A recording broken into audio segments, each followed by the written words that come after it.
US forecasters say Hurricane Beryl is bearing down on the Cayman Islands with strong winds, dangerous storm surge and damaging waves. The centre of the storm is by Grand Cayman Island, and it weakened a little while ago to a Category 3 with 125-mile-per-hour winds, about 250 kilometres an hour.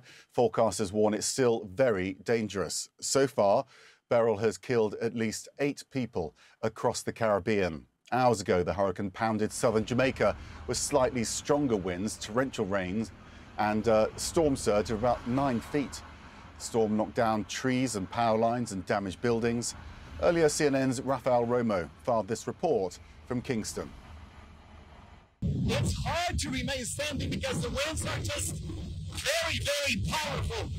And this is not over yet. We have seen how lots of debris have been blown off in the last few minutes, and also how the roof was blown off on top of that building right there.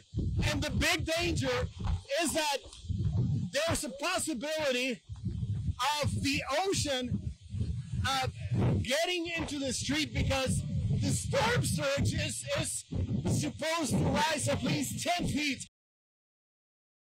Hurricane Beryl is due to make landfall on Mexico's Yucatan Peninsula on Friday. A long-range forecast suggests it could hit Texas, and some officials there are already taking precautions, handing out sandbags. Chad Myers brings us the latest. Right, the center of the eye actually did not make landfall along the southern coast of Jamaica, but the eye wall itself did, and the eye wall has where all the winds are, has all the damage involved. So we know that there were winds there somewhere around 160 kilometers per hour at least on land. Not very many reporting stations out there to really get an idea of what happened, but we do know that there's been an awful lot of rainfall along the mountains, even some spots still going to pick up another 100 millimeters, maybe 150 millimeters of rain before it finally moves away. Taking a look at the European ensemble. Now, sometimes we make these all different colors because they're all different models. This is actually one model, but changing just a few different things in the model to make it react differently. The reason why they do that is to try to find where the center of the consensus is. So yes, there are some to the right that move on up to the north into parts of the Gulf of Mexico, and some to the left that go kind of squiggly and they all go the wrong way. Just changing the wrong things in the model. But still, we get the same cone here. In the middle, we still get landfall here, likely as a Category 2 along the Yucatan Peninsula, and then somewhere up into northern Mexico or southern Texas. Now, overnight tonight, we are seeing an awful lot of wind and waves in the Grand Cayman Islands, from Cayman Brac all the way to Little Cayman and Grand Cayman itself. So we'll have to see what kind of damage that creates as the sun comes up tomorrow. As a result, major cruise lines are changing course to keep passengers safe from the severe weather in the Caribbean. Ships in the fleets for Royal Caribbean, Carnival, Norwegian now have altered their routes. That includes Royal Caribbean's Icon of the Seas, the world's largest cruise ship. In separate statements, both Carnival and Royal Caribbean said the safety of their guests and crews are the most important things to consider given the severe weather there.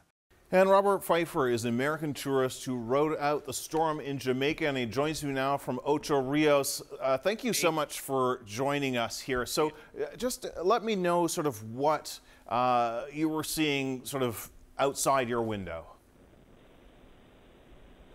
You know, we just saw there's a lot of wind, the really heavy winds and rain. We're at Ocho Rios at the Sandals Resort, so a lot of waves coming in, you know, a lot of water. There's several trees that are down on the property, and I think the property did really good. You know, they boarded up all the windows and provided extra food and water for all the guests. From what we were just seeing from our reporter, I mean, the winds just looked incredible. I mean, how scary is it, sort of both what you're seeing now, what you're hearing now, and sort of also that sense of foreboding that things could potentially get worse? Well, you know, after being through it and seeing it, you know, it came in really hard and heavy, really quick. But, you know, now it seems like things are starting to calm down a little bit. I know they are talking about some more stuff picking back up. But, you know, right now it's you know, we feel safe. The resort's made us feel really safe, brought out food. You know, we got out, walked around in a little bit. There is a lot of trees down, a lot of limbs down, just debris kind of all over the place. Yeah, I guess part of the danger might be if there's still more and more rain that we could see landslides and other problems like that. I mean, you're sticking it out there. You're not. You didn't decide to head to a shelter. Why not? No, you know, the resort that we're at Sandals, you know, they boarded everything up. They made us actually feel very safe here. They brought in extra food for everybody, extra water for everybody. So, you know, we feel actually very safe here at the resort where we're at. We knew we couldn't leave. The airports are closed, so there's really wasn't much other place for us to go. Yeah, that's exactly right. And I just want to let the viewers know we're actually showing some of your video that you shot while you were walking around, as you said. So you just talked about the airport being closed. I mean, any sense of how long you'll be stranded there? No, we haven't been told anything. You know, we did talk to a couple of, I guess, people who work here at the resort. Biggest thing is tomorrow morning, once it's daylight, really assessing a bunch of the damage, seeing what all needs to be repaired and what needs to be done to get them back up and operational again. Yeah, I guess, you know, sticking it out at a resort like that, you have a lot of advantages there. You know, having seen parts of the country, I expect you must be feeling for a lot of the people in much more fragile shelters who have been really hit by all those winds and possibly storm surge and so on elsewhere on the island. Oh, yes, definitely. You know, we watched the news. We've been lucky we haven't lost any power, but, you know, so we've been able to watch and see other things that are going on in other places around Jamaica. And, I mean, we were definitely glad for the area that we were in, you know, that we got the amount of damage we did see and not any worse.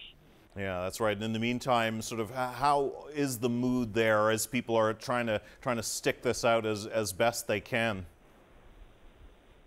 I'd say the mood is pretty good. Like I said, Sandals Resort, I feel like they've done really good. You know, keeping everybody, tried to keep everybody entertained, maybe their minds off of it. They had a buffet style lunch for everybody. They had a buffet style dinner. They really encouraged, you know, to go ahead and eat, and they kind of tried to keep everybody lively. You know, they right during the main part of the storm, they was really encouraging people to stay in your rooms or stay in the areas that they had all boarded up and prepared for everybody to stay in. Yeah.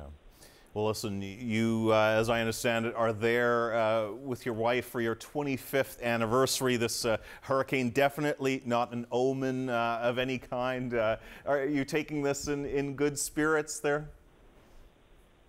Oh yeah, you know, I'm here with my wife. We've been, like you said, married 25 years, so wasn't quite what we were planning on our anniversary, but you know, we've spent a little more time together, and I think it's been good for us.